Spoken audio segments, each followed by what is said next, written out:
Hello everyone and welcome back to the Blackford Book Club for another volume of my essential film reviews collection, and rather excitingly, it's the Wes Anderson sessions, hooray!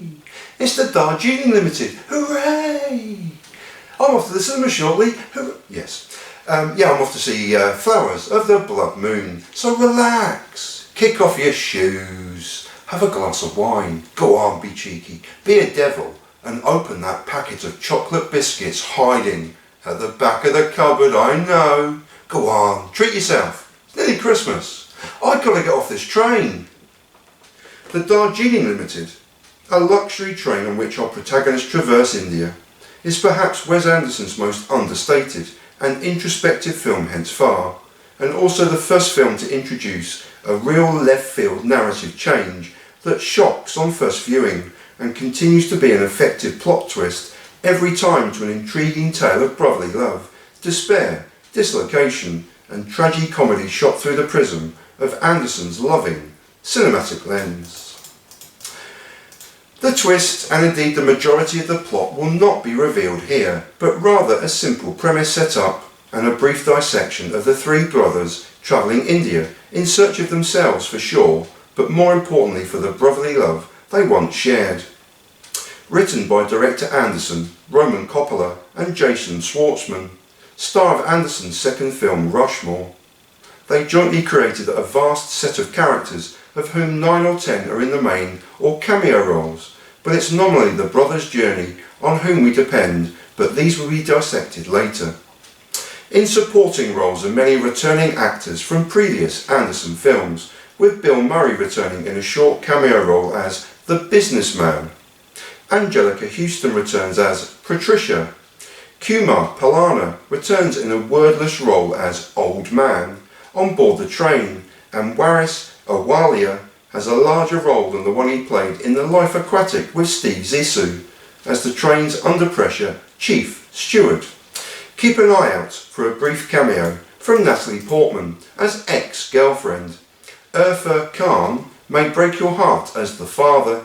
Wallace Wolodarsky will certainly make you smile as put upon Brendan, but it's Amara Karan who excels in her role as Rita, assistant to the Chief Steward on the train. I've kept these brief as ever, as I wish to prevent from plot spoilers, but each of these characters, no matter how brief they may be on screen, are key to this understated gem from Anderson. I'll just add here, ad hoc and away from the script, that I got all those names completely blooming wrong. But let's carry on, shall we? The premise of this 91-minute film is a simple one. Following the death of their father, the three brothers have been estranged from each other for over a year and agree to reunite on a somewhat luxurious train journey across India. Together with the death of the family patriarch, each brother has suffered a trying year, and all of this is evidenced in the film's opening minutes, despite their ludicrous and comical attempts to keep their secrets from each other. The double-crossing and infighting soon becomes prevalent in a twisted and black comedy tinged screenplay as the three brothers are introduced. Francis Owen Wilson, oldest of the three brothers and outwardly the paternal figure of the three, which begins to grate on the reunited brothers almost immediately. Francis is domineering and a forward planner with his damned itinerary, and he has the entire trip planned to the nth degree. However, it's for good reason, and not simply the outward and surface idea of getting back together with his brothers for finding themselves spiritually, or to say yes to everything. All of these are true,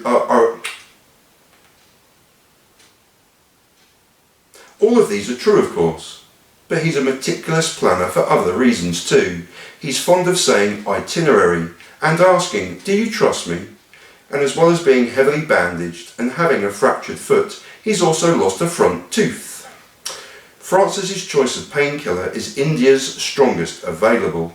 All is revealed as the film progresses, and Owen Wilson surprising even his most ardent critic, me, with a superlative performance that even outshines his measured performance in The Life Aquatic with Steve Zissou.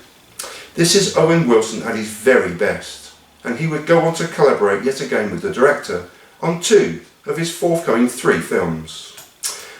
Peter, Adrian Brody, first seen running for the departing train and setting a trend for the brothers for the entire film. Peter is the last to arrive for the reunion and the biggest existential crisis to be running away from.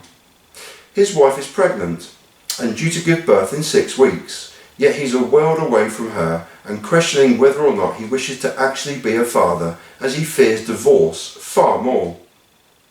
As with his brothers, he still mourns the passing of his father, but he's taking it to extreme lengths by hoarding his late father's glasses, keys and razor, which provides a wider divide between himself and his siblings.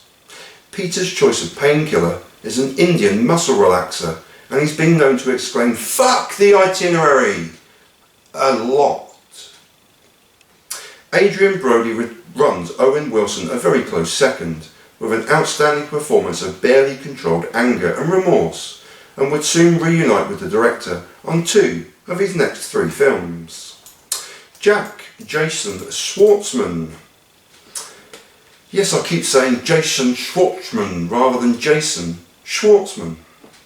Youngest of the brothers and always being dragged into their comical exchanges, in desperate need to talk to someone, anyone, but his bickering siblings. Heartbroken over the loss of his father and now missing his ex-girlfriend, he certainly enjoyed being used by Rita, though it ultimately left her heartbroken and tearful too. A writer whose painkiller of choice is Indian flu medicine, amongst many others, and who don't feel good about myself. Nowhere near as good as his iconic performance in Rushmore, but that's not to say his deadpan, laconic performance doesn't shine, because it does. But he's the youngest sibling, and they're always the least to be seen and heard. Jason would feature in the coming 3 Anderson films. Although this is Wes Anderson's most understated film to date, that's not to say his trademark staples of extreme close-ups on ordinary items, extreme zooms, highly effective here as both zoom-ins and zoom-outs, distance zooms even, slow-motion shots, long tracking shots, disguised dialogue, and some sublime overhead shots aren't included. They are, and as always, to great effect, especially the 2 overhead shots of the luggage and the pepper spray gun which precedes a highly comedic close to the first half of the film.